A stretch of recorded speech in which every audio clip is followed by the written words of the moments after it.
29 अगस्त को उत्तर प्रदेश के मुख्यमंत्री योगी 75 मिनट तक झांसी में रहेंगे। कई योजनाओं का शिलान्यास है, कई लोकार्पण हैं। कितना अहम ये दौरा है, हम बात करेंगे विधायक बबीना राजीव पारिछा से। राजीव जी, कितना अहम दौरा मान के चले झांसी वासी इसको? पहले तो मैं आपके चैनल के माध्यम से माननीय मुख्यमंत्री जी का झांसी की वीर भूमि पर स्वागत करता हूं, अभिनंदन करता हूं। माननीय मुख्यमंत्री जी के प्रत्येक दौरे महत्वपूर्ण होते हैं। योजनाओं को धरातल तक पहुंचाने के लिए वह लगातार सक्रिय रहते हैं। अधिकारियों के ऊपर उनका दबाव रहता है, मशीनरी के ऊपर उनका दबाव रहता है।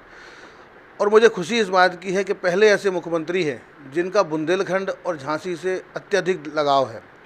जितनी योजनाएं बुंदेलखंड और झांसी में आई हैं माननीय योगी जी के कार्यकाल में, शायद आज़ादी के बाद अभी तक अगर सारी योजनाओं को हम लोग जोड़ें और ये मात्र 6.5 साल की योजनाओं को हम लोग जोड़ते हैं तो मैं समझता हूँ कई गुना अधिक इस कार्यकाल में बुंदेलखंड का विकास हुआ है। चाहे बुंदेलखंड एक्सप्रेसवे हो, चाहे हर घर नल के माध्यम से जल पहुंचाने की योजना हो, गांव गली मोहल्ले को सड़कों के जाल से जोड़ने का काम हो, चाहे हर घर तक बिजली पहुंचाने की बात हो, खेतों तक ट्यूबवेलों तक बिजली निर्बाध रूप से पहुंचाने की बात हो। मैं समझता हूं कि बुंदेलखंड का जो विकास इन 6.25 सालों में हुआ है, 6.5 सालों में हुआ, ये ऐतिहासिक है। और इस बात को बुंदेलखंड के लोग मानते भी हैं, स्वीकार भी करते हैं। और माननीय मुख्यमंत्री जी का जो इस समय देश और दुनिया में सबसे लोकप्रिय नेताओं में से एक है और उनका धन्यवाद भी करते हैं, उनका अभिनंदन भी करते हैं। राजीव जी, समाजवादी पार्टी के अखिलेश यादव कहते हैं कि यूपी गवर्नमेंट ने बहुत बड़ा बजट खर्च करके बुंदेलखंड एक्सप्रेसवे के नाम पे एक झूला बना दिया है। वो विपक्ष में है और हताशा और निराशा में है। वो इस चीज़ को स्वीकार ही नहीं कर पा रहे हैं कि उत्तर प्रदेश की जनता ने उनको अस्वीकार कर दिया है।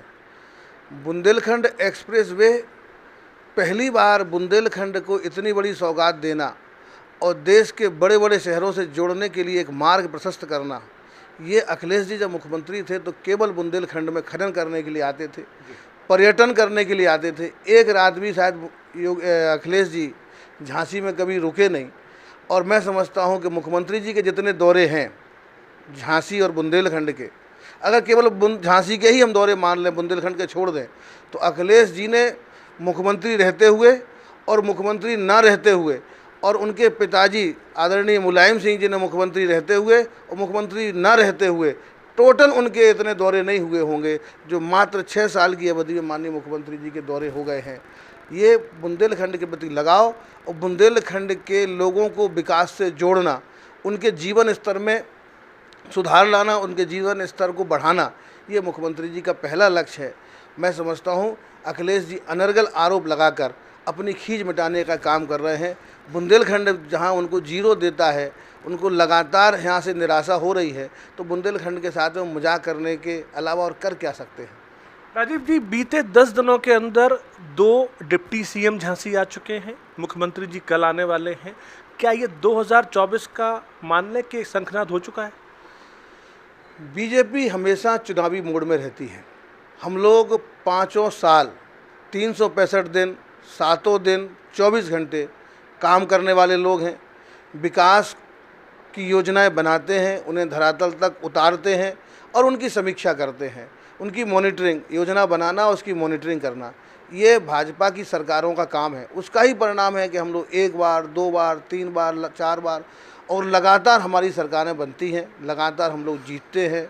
और जो आपका प्रश्न है कि लगातार बड़े बड़े नेता, माननीय 2 डिप्टी सीएम, कई मंत्री और कल माननीय मुख्यमंत्री जी का आगमन है, तो मैं सबका अभिनंदन करता हूं। उनका प्यार है यहाँ झांसी से। बुंदेलखंड को विकास के रास्ते पर जोड़ना और विकास के रास्ते पर बहुत आगे ले जाना। आपको याद होगा कि फरवरी 2019 में माननीय मुख्यमंत्री जी झांसी आए थे। उन्होंने घोषणा की थी कि बुंदेलखंड को हम ऐसा बनाएंगे कि बुंदेलखंड के लोग बाहर रोजगार के लिए और व्यापार के लिए नहीं जाएंगे, बल्कि बुंदेलखंड में लोग अपना रोजगार और अपने सपने पूरा करने के लिए बुंदेलखंड में आएंगे। ये वो साकार होता हुआ नज़र आ रहा है। राजीव जी, डिफेंस कॉरिडोर का अब तक काम प्रॉपर शुरू नहीं हो पाया। आप एक औद्योगिक क्षेत्र के नाम पे बड़ी ज़मीन एक्वायर करने का प्रयास कर रहे हैं। हवाई अड्डा गायब है, हो क्या रहा है?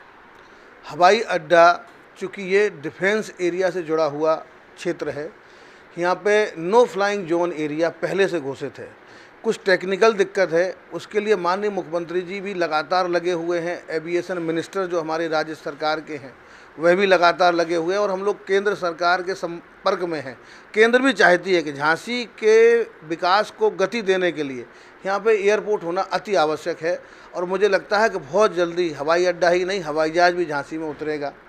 मुझे पूरी उम्मीद है, और हम लोग बहुत गंभीर हैं इस चीज़ को लेके।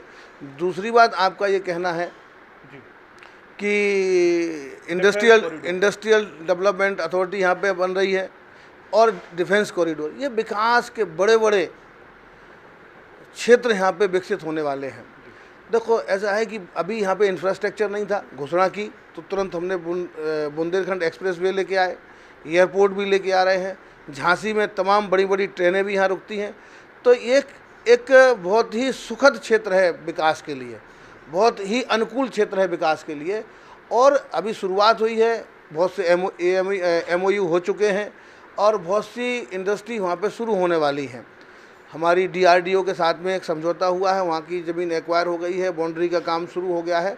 टाइम लगता है शुरुआत होने में, लेकिन आकार लेने में कोई टाइम नहीं लगेगा। मैं बधाई देता हूँ। आपने एक प्रश्न और किया था कि जेबीडा झांसी में, ख़ास तौर से बबीना विधानसभा में इस क्षेत्र को लाया जा रहा है, ऐसी स्कीम को लेके आई है सरकार हमारी। उससे हमारे किसानों की, हमारे क्षेत्रवासियों की, झांसी वासियों की, बुंदेलखंड वासियों की कई गुना आय में वृद्धि होगी। प्रति व्यक्ति आय वाले समय में झांसी नोएडा के मुकाबले डेवलप होगा, और जो जेबीडा लेके आई है हमारी सरकार, ये हमारे किसानों के, यहाँ के नागरिकों के जीवन में अमूल चूल परिवर्तन लेके आएगा। ये जो माननीय मुख्यमंत्री जी ने घोषणा की थी और माननीय प्रधानमंत्री जी ने, कि झांसी के लोग अब बाहर नहीं जाएंगे बल्कि बाहर के लोग झांसी में आएंगे, वो चीज़ अब साकार होती हुई नज़र आ रही है।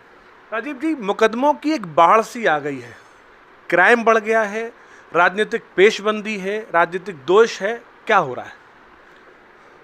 क्राइम अगर कोई करेगा तो मुकदमा दर्ज होगा। पहले की सरकारों में पिक एंड चूज़ होता था, मुकदमा किस पे लिखना, पता चला जो पिटा उसी के ऊपर मुकदमा लिख गया। तो पुलिस के प्रति विश्वास नहीं था, सरकार के प्रति विश्वास नहीं था लोगों में, तो वो पिटने के बाद, नुकसान झेलने के बाद, अपमान झेलने के बाद वो घर में बैठ जाते थे। ये सरकार के प्रति, पुलिस के प्रति इन 6 सालों में विश्वास विकसित हुआ है। मैं ये कह सकता हूँ कि आज जहाँ उत्तर प्रदेश पुलिस की छवि पूरे देश में सबसे ऊपर है, और हमारी सरकार की छवि तो देश ही नहीं दुनिया में लोग मांगते हैं कि योगी मॉडल चाहिए हमको, तो मुकदमे तो होंगे। अगर कोई अपराध करेगा मुकदमे होंगे, और कोई गलत मुकदमा लिखाएगा तो वो उसमें पुलिस विवेचना करने का, उसको ख़त्म भी करती है। कुल मिला के मुख्यमंत्री महोदय का ये दौरा बहुत अहम है, और कई सारे शिलान्यास, लोकार्पण किए जाएंगे, और झांसी को नई सौगात भी मिल पाएगी।